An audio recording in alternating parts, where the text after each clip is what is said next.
Hello everyone.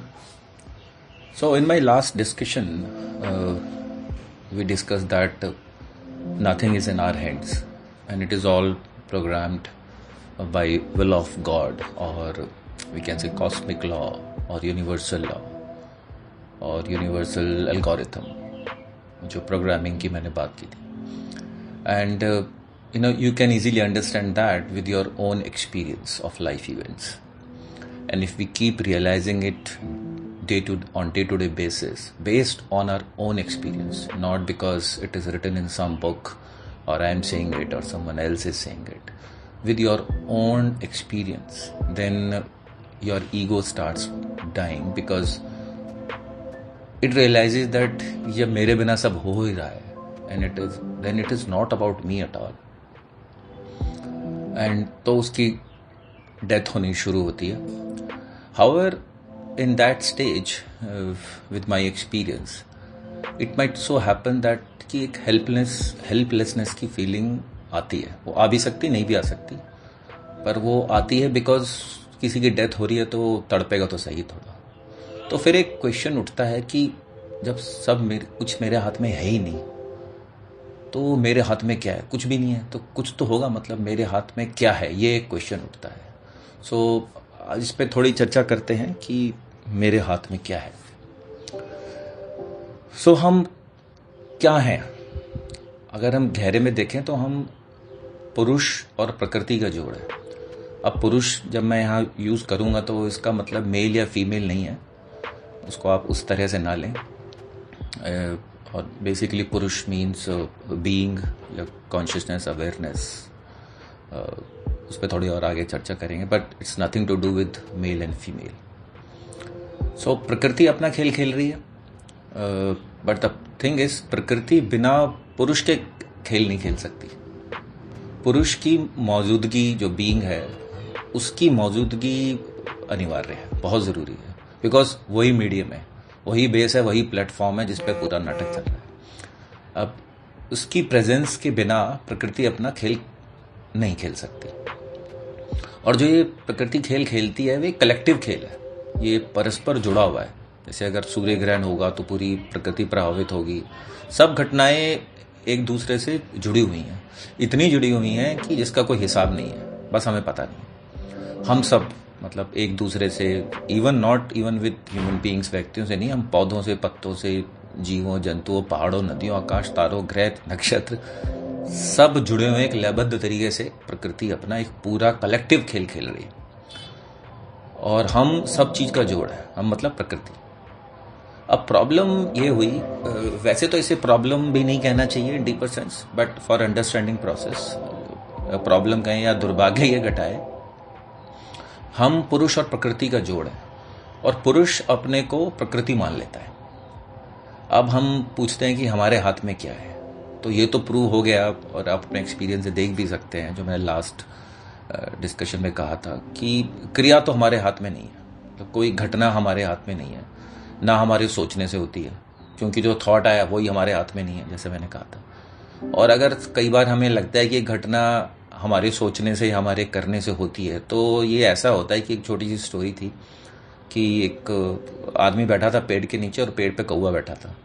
अब जब कौवा बोले तब वहाँ पे एक फल गिर जाए, तो आदमी को लग गया भाई ये कौवा के बोलने से फल गिर जाता है. तो ये बस उसी टाइप होता है कि कई बार हमें ऐसा लगता है कि प्रकृति जो करना चाह रही थी और हमारी सोच भी वही थी, हमारा माइंड वही सोच रहा था कि ये एफर्ट करूँगा ये मिल जाएगा, और वो बाई चांस हो जाता है. अब ये कभी कभी हो जाता है, ये हम बोले कि तुक्का है. और इससे, और ये भी एक्चुअली उसका खेल का पार्ट है, बिकॉज इससे हमारे अंदर वो भ्रम डाला जाता है, वो इल्यूजन डाला जाता है कि हाँ मैं कर रहा हूँ, और ईगो बढ़ जाती है और इन्फ्लेट हो जाती है. तो ये ईगो इन्फ्लेशन का गेम चलता है जब हमें लगता है कि मैंने किया और वो जैसे मैं सोचा था वैसे हो गया. अब ये जो ईगो इन्फ्लेशन है, ये नॉर्मल प्राइस इन्फ्लेशन से बहुत डेंजरस है. प्राइस इन्फ्लेशन फिर भी होता रहे, कोई दिक्कत नहीं, बट ईगो इन्फ्लेशन का ध्यान रखना चाहिए. अब प्रकृति में पुरुष का बिल्कुल रोल नहीं है, रत्ती भर रोल नहीं है. प्रकृति पूरा का पूरा खेल खेल रही है, लेकिन मौजूदगी पुरुष की है. अब ये बहुत इंपॉर्टेंट पॉइंट है समझने का कि जैसे कि हमारे टेबल, चेयर वगैरह जितनी भी चीज़ें हैं, ये हैं, पर बिना लकड़ी की मौजूदगी के वो नहीं बन सकते। सब में लकड़ी है, हमारे इतने आभूषण हैं, ये है वो सब। अगर गोल्ड नहीं होगा तो गोल्ड में से जो ब्रेसलेट बना या नेकलेस बना, वो उसके बिना पॉसिबल नहीं है। तो ऐसे ही मूवी के कैरेक्टर्स हैं, मूवी चल रही है और बिना स्क्रीन के पॉसिबल नहीं है।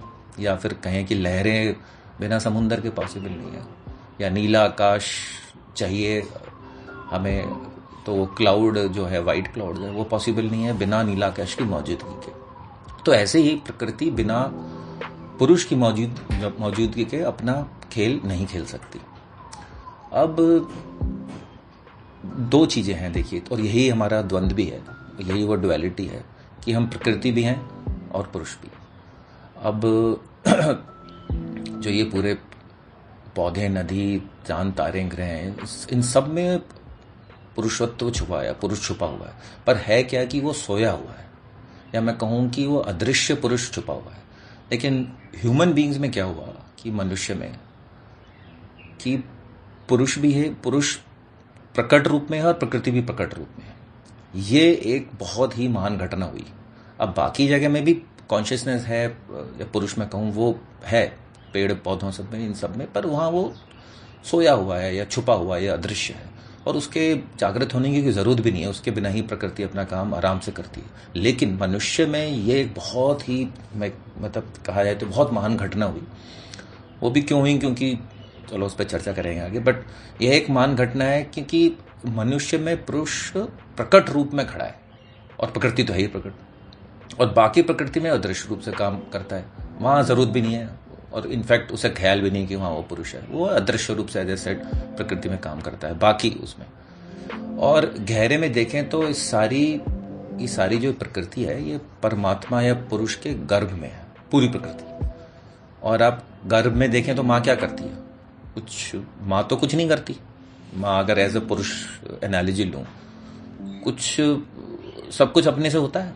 माँ को क्या करना होता है? माँ थोड़ी जाती आंख बनाने बच्चे का, या नाक बनाने, हाथ पैर बनाने। सब कुछ एक बहुत ही सही हार्मनी से, एक अमेजिंग प्रोसेस से होता रहता है। प्रकृतिगत है वो, प्रकृति अपना काम करती रहती है बहुत सही ढंग से।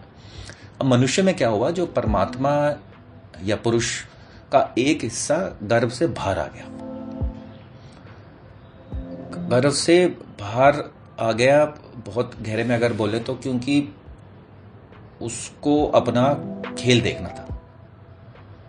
अब जो पुरुष मैं बोलूं, या जो कॉन्शियस बीइंग है, हमारा जो होना है, उसकी अगर देखा जाए, उसकी कोई क्रिया नहीं है। पुरुष को, उसको बस होना है। पुरुष को किसी क्रिया की जरूरत नहीं होती, पुरुष का बस होना ही पर्याप्त है, केवल होना ही पर्याप्त है। और उसके होने में, उसकी मौजूदगी में फिर प्रकृति अपना खेल खेलती है। जिस तरह माँ का होना जरूरी है गर्भ, और गर्भ में प्रकृति अपना काम कर रही है। तो एज ए सेड, माँ थोड़े कुछ बनाने जाती है, पर उसका होना अनिवार्य है। तो हमारे हाथ में क्या है? अब यहाँ सिर्फ हाथ में क्या है कि तो जो पुरुष जो है, जो आप में प्रकट रूप में है एक्चुअली, उसको सिर्फ मौजूद होना है। और जैसे जैसे पुरुष मौजूद होगा वैसे वैसे प्रकृति एक अद्भुत लयबद्धता में उसके चारों तरफ काम करेगी। इनफैक्ट कर ही रही है, क्यों? पर लेकिन दिक्कत क्या है कि हम पुरुष की तरह जी नहीं रहे। लेकिन जब हम पुरुष की तरह जिएंगे, बीइंग की तरह जिएंगे, होने की तरह जिएंगे, तो हमें इसकी पूरी हार्मनी या उसकी पूरी रिदम का पता लगता है, लयबद्धता का। तो जो हमारा अनकॉन्शियस है, वो तो पूरी मतलब प्रकृति है, नेचर है, और हम पुरुष हैं। अब हमारे जो थॉट्स हैं, हमारे जो फीलिंग्स हैं, हमारी बिलीव्स हैं, ये सब प्राकृतिक है, मतलब सब नेचुरल, सब प्रकृति का खेल। आपकी जो ऊहापोह है, आपकी परेशानियां हैं, ये सब पूरा नाटक, ये सब प्रकृति कहते हैं, ये प्रकृतिगत हो रहे हैं, प्रकृति अपना खेल खेल रही है। पुरुष का काम सिर्फ देखना है, पुरुष का काम बस होना है, मौजूद रहना। और जब पुरुष मौजूद होता है, प्रकृति की लयबद्धता को देख पाता है। अब क्या है, गर्भ में भी प्रकृति अपना काम कर रही है, लेकिन देखने वाला कोई नहीं है, तो उसका कोई बहुत बड़ा मीनिंग नहीं है इन अ वे। और बाहर देखिए तो प्रकृति अपना काम कर रही है, और उसको देखने वाला भी है, जो हमारा पुरुष एलिमेंट है। तो अब वैसे देखें तो, जैसे पहले भी मैंने समझाया था कि हर इवेंट का जो हमारी लाइफ में होती है उसका बोध तो हमें होता है। मतलब किसको होता है वो बोध? वही है वो पुरुष एलिमेंट, उसके बोध होता है। अब पुरुष को मैं बार बार पुरुष वर्ड यूज कर रहा हूँ, बट यही कॉन्शियसनेस भी, परमात्मा, साक्षी, दृष्टा, जो आप आत्मा, कुछ भी आपको नाम बोल रहे हैं वो बोल सकते हैं। और हमारे इस पुरुष के चारों तरफ प्रकृति गजब गजब का खेल खेल रही है, लेकिन पुरुष क्योंकि बोधपूर्ण नहीं है, जागा हुआ नहीं है, तो उस प्रकृति के खेल को अपने हाथों से उठाने की कोशिश करता है, क्योंकि वो अपने होने में तो है नहीं। तो जब अपने में नहीं होगा तो प्रकृति के साथ डूब जाएगा, या मैं कहूँ उसके साथ आसक्त हो जाएगा। और क्योंकि पुरुष एक्चुअली बाकी प्रकृति में से पेड़ पौधों वगैरह में प्रकृति के साथ डूबा ही हुआ है, पर उसमें वो सोए रूप में है, जैसे वो मतलब अदृश्य रूप में, प्रकट रूप में नहीं है। तो जब पूरी प्रकृति में पुरुष सोया, सोए का मतलब अदृश्य, और उसको वहां जागने की जरूरत भी नहीं है, क्योंकि उसके बिना वो काम हो जाता है। तो जब पुरुष पुरुष नहीं रहता मनुष्य में, तो पुरुष प्रकृति के हिसाब से काम करता है, और बेसिकली सोए की तरह। अब पुरुष का खेल है या परमात्मा खेल है, अपनी लीला देखने के लिए वो गर्भ के बाहर आया, और ऐसे ही, और वो एक सिर्फ मनुष्य में ही अपनी लीला देख सकता है। इसलिए हमारा मनुष्य रूप में आना बहुत महान घटना है। हम उसको उतना महत्व नहीं देते हैं, इंपॉर्टेंस नहीं देते हैं, उतनी वैल्यू नहीं देते हैं, पर एक बहुत महान घटना है। क्योंकि वो परमात्मा अपनी लीला जब ही देख सकता है जब वो गर्भ से बाहर आएगा। माँ लीला देख कब देखेगी? जब बच्चा बाहर आएगा। इनफैक्ट बच्चा भी तभी देखेगा लीला जब वो बाहर आएगा। अब हम गर्भ से बाहर आकर भी एक तरह से गर्भ की आकांक्षा करते रहते हैं, क्योंकि हम अपने में नहीं होते हैं। परमात्मा मतलब पुरुष मौजूद नहीं रहता है, वो अपनी मौजूदगी खो देता है, क्योंकि हम जागे हुए नहीं हैं अपने पुरुषत्व की तरफ।